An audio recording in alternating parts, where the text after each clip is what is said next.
The teleportation platform hummed beneath my boots like a nervous animal trying to pretend it wasn't responsible for whatever was about to happen to me. Exile, they called it. A disciplinary relocation, the officer had insisted while shoving me onto the glowing plate. I would have demanded a lawyer, or at least a sandwich, but the console operator had already spilled a cup of steaming violet brew across the controls. Sparks flew, alarms wailed, and someone shouted that this was highly irregular, which didn't make me feel any better. A blinding pulse swallowed me before I could protest, and then the universe did its best impression of a blender set to maximum chaos. When the spinning stopped, I landed face first in something soft, spongy, and significantly louder than expected. The ground grumbled at me, actually grumbled. I scrambled away as the mossy surface muttered complaints about heavy bipeds and interdimensional rudeness. The sky above glowed a dreamy violet, streaked with swirling nebula-like clouds, as if the planet had hired an artist solely to make sunsets look lazy. Strange, crystalline trees hissed at one another in a breeze that smelled faintly like metal and citrus. I had definitely arrived somewhere else, probably very far from home. Definitely very far from whoever was supposed to press the safely land the human button. I didn't get long to admire the scenery before voices echoed from beyond a ridge, soft, melodic, yet sharp in a way that made me think of glass bells ready to shatter. I ducked behind a rock which squeaked in protest and begged me not to lean on it. Footsteps approached, light and swift, and then 3 figures emerged. For a moment, I wondered if the teleporter had malfunctioned again and dropped me into a fantasy novel. They looked human at first glance, tall, graceful, elegant, but their ears were long, sweeping upward like silver-ribboned wings. Their skin held a faint iridescence, catching the violet sunlight in shifting colors. And their eyes. Their eyes glimmered like polished crystals, too bright, too focused, as if analyzing everything at once. The one in front spotted me immediately. Perhaps my attempt at hiding wasn't helped by the rock whispering, "He's over here. Please remove yourself from my surface." She raised a sleek, curved device that hummed ominously. I raised my hands in surrender, mostly because I had no idea what else to do. She spoke in a sharp stream of musical syllables, then frowned. A second woman stepped forward and pressed a disc to her throat. When she spoke again, her voice blossomed into my language. "Identify yourself, unknown male." Male? The way she said it sounded less like a biological category and more like an accusation. "I'm Cade," I said, still holding my hands up. "Accidentally teleported here, or maybe purposefully, hard to tell with my luck." She exchanged looks with her companions. "We have no recorded sightings of your kind, and certainly no males." Her gaze drifted over me as if evaluating whether I was dangerous, pathetic, or some flavor in between. "Right," I said, "so this is awkward for all of us." They surrounded me cautiously, scanning me with handheld instruments that beeped in tones I'm certain were laughing at me. The tallest of the trio circled me twice before announcing, "He appears soft." "Hey," I said, "I'll have you know I've survived a lot of questionable cafeteria food. That builds resilience." This earned a chorus of confused stares. One whispered something that sounded like, "Does cafeteria mean predator?" Before I could clarify that my worst predator was a grumpy lunch robot, they motioned for me to follow. With no better plan available, I allowed myself to be escorted across a ridge that opened into a breathtaking city. Silver structures climbed like living vines from the ground, twisting upward into towers that pulsed with soft blue light. Floating platforms drifted between them, carrying passengers with an elegance that contradicted the occasional mechanical groan of effort. The air buzzed with gentle energy, like the city itself was breathing. The woman with the translation disc walked beside me. Her long ears flicked with each movement, reflecting hues of blue and gold. "You will be brought before the council," she said. "They will determine your origin and potential threat." "I'm mostly a threat to breakfast foods and people who take my seat on the shuttle," I replied. Her expression didn't change, but something in her eyes brightened, as if she wasn't sure whether to find me strange or interesting. The city's inhabitants stopped and stared as we passed. All women, all bearing the same long, elegant ears and shimmering eyes. Some stepped closer with fascination, some kept their distance as if I were a wild beast, and one took out a device that looked suspiciously like a camera and snapped a picture before her companion smacked her arm. At the center of the city, towering pillars of woven metal curved around a circular plaza. My escort guided me toward a chamber whose doors parted like rippling water. Inside waited a group of women in flowing garments that shimmered like starlight. The council. They regarded me in silence until one finally spoke. "A male," she said, voice layered with disbelief. "On Liara." Another leaned forward. "How?" I cleared my throat. Teleportation mishap, not my idea. I would have preferred a vacation. A ripple of murmurs passed through them, some suspicious, some intrigued, a few, I swear, delighted. The council leader exchanged a look with the others. "Until we understand you," she said, "you will remain under observation." "Great," I muttered. Intergalactic house arrest, exactly how I pictured my week. And as they escorted me out, past towering alien architecture and 100 staring eyes, I realized the truth. I was the only man on a planet full of women who had never seen one before. And judging by their expressions, my adventure had only just begun. The room they assigned me was either a guest suite or a high-tech prison cell, depending on how optimistic I felt at any given moment. The walls shimmered with soft pulses of blue light, breathing like a calm creature trying to convince me it meant no harm. A floating orb hovered in the corner, my monitoring companion, according to the guard who dropped me off. I waved at it. It beeped in a way that suggested judgment. Meals arrived through a panel in the wall, always accompanied by a polite synthesized voice informing me that the dish was nutritionally optimized. The food glowed. Not metaphorically, literally glowed.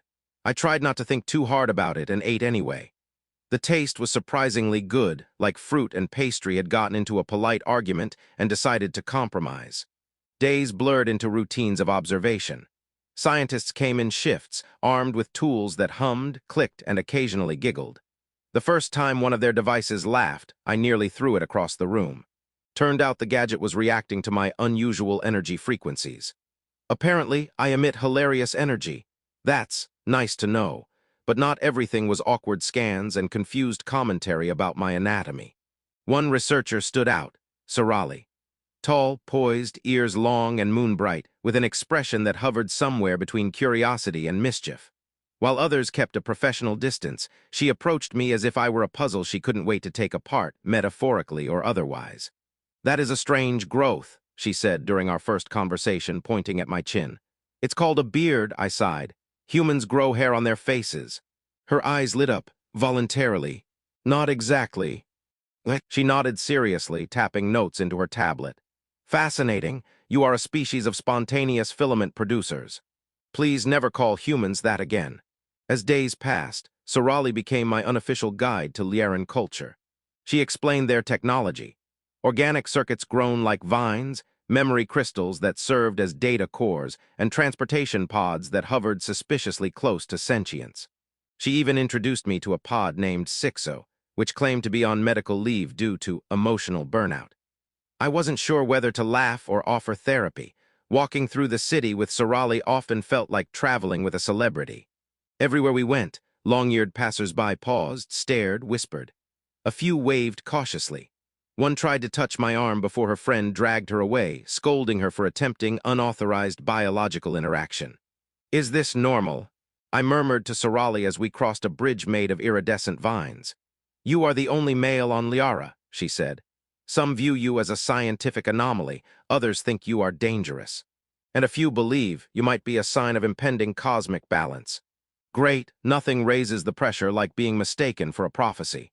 We reached her laboratory, a sprawling structure with translucent walls that shifted colors depending on the mood of the building. Yes, the building had moods. It was sulking that morning, turning a dull gray after someone insulted its architecture. Inside, glowing tanks lined the walls, filled with floating leaf-like organisms that pulsed with light.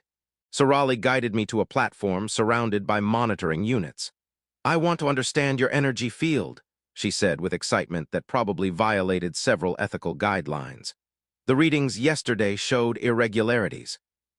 "Maybe it's stress," I muttered, "or the glowing food, hard to tell." She adjusted a large circular scanner above me. "This will not hurt." That's what everyone says right before something hurts. To my surprise, the scanner only tingled. It projected holographic diagrams of my body, highlighting nodes of energy the Liaran instruments found baffling. "You are chaotic," Sarali announced cheerfully. "Thank you." "It is not an insult. Your energy fluctuates unpredictably. It is very unlike Liaran patterns." "Well, humans are known for being messy. Emotionally, physically, spiritually, take your pick. Sorali's ears twitched in amusement. But that is what makes you intriguing. Despite the scientist's fascination, life outside the lab proved equally complicated. I discovered that hovering walkways had a habit of rearranging themselves, leading me into unexpected plazas. A fruit vendor insisted her produce improved human mating success, which caused me to choke until Sorali dragged me away. And a council envoy constantly reminded me that I was still considered a potential threat, which felt rude considering I hadn't even broken anything. Yet, one evening, Sorali brought me to a quiet viewpoint overlooking the city. Towers of woven metal glowed softly, reflecting in the canals below. Hover pods slid between platforms like drifting stars. Liara has not changed in centuries, she said, leaning on the railing. Our society is balanced, predictable, stable, too stable. Perhaps that is why your arrival is significant. Because I'm unpredictable. Because you represent the unknown. She paused, then added, and because you make Sixo laugh, which is impressive. He does not laugh at anyone. Happy to improve local morale. She turned to me then, studying my face with a gentle, thoughtful expression. Cade, I do not think you are a danger. That's good, I said, relieved. For a moment I thought you tell me I'm destabilizing your entire society. Her silence lasted 1 second too long. I groaned. Seriously. Our systems are stable, she said quickly.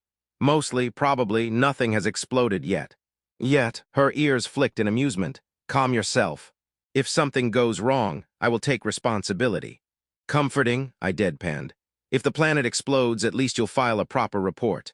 She laughed, a soft, musical sound that warmed the cool night air. For the first time since my exile, I felt something shift inside me. Not fear, not confusion, something quieter, steadier. A connection forming, fragile but real. Maybe Liara wasn't just a place I'd been thrown into.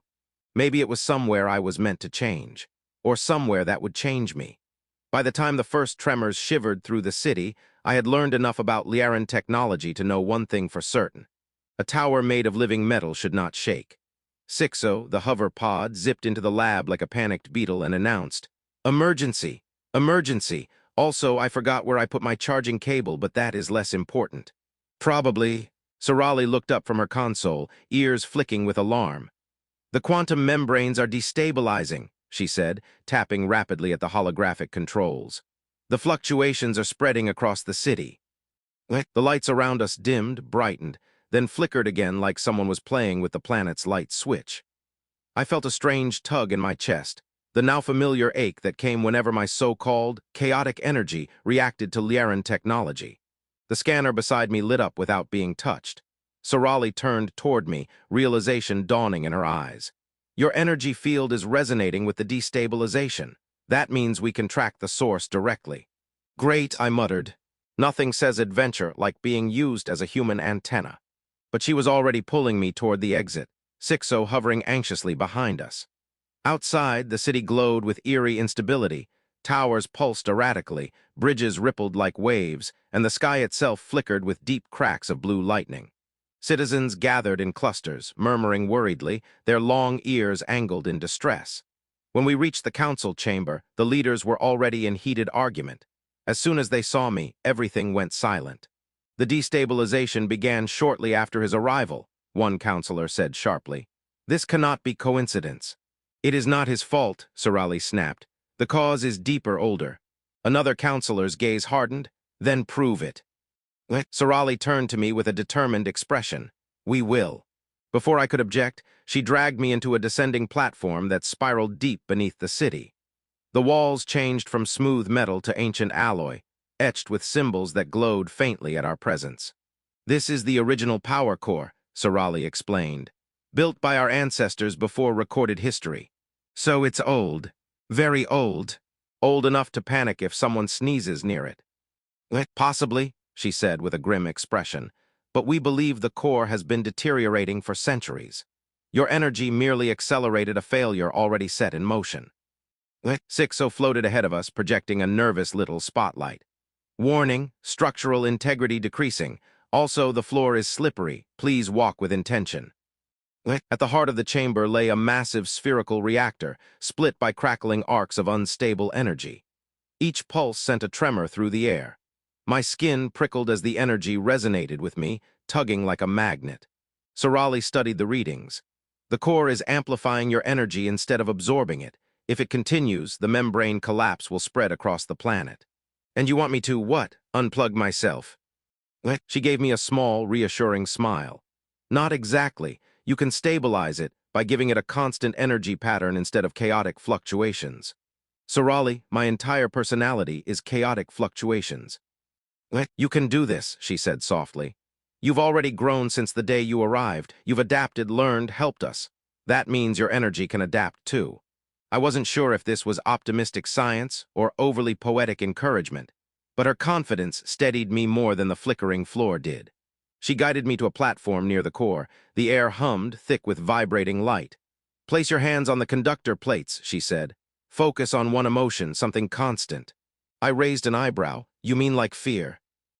No, she said firmly. Something stable, something grounding. I looked at her, really looked. At her long, luminous ears, her steady gaze, the way she stood strong even when the world shook around us. Somehow, through all the chaos, she had become that solid point for me. So I breathed slowly, placed my hands on the plates, and focused on the strange, growing warmth I felt whenever she was near. The core reacted instantly. The chaotic arcs condensed, spiraling inward into steady, rhythmic pulses. The tremors faded, the light stabilized, the air grew calm. Sorali watched, awe softening her features. It's working, she whispered. Sixo let out a triumphant beep. Stability achieved. Also, I found my charging cable. As the reactor settled into a soft, harmonious glow, I slumped back, exhausted but intact. Sorali caught my arm before I stumbled. You see, she said gently.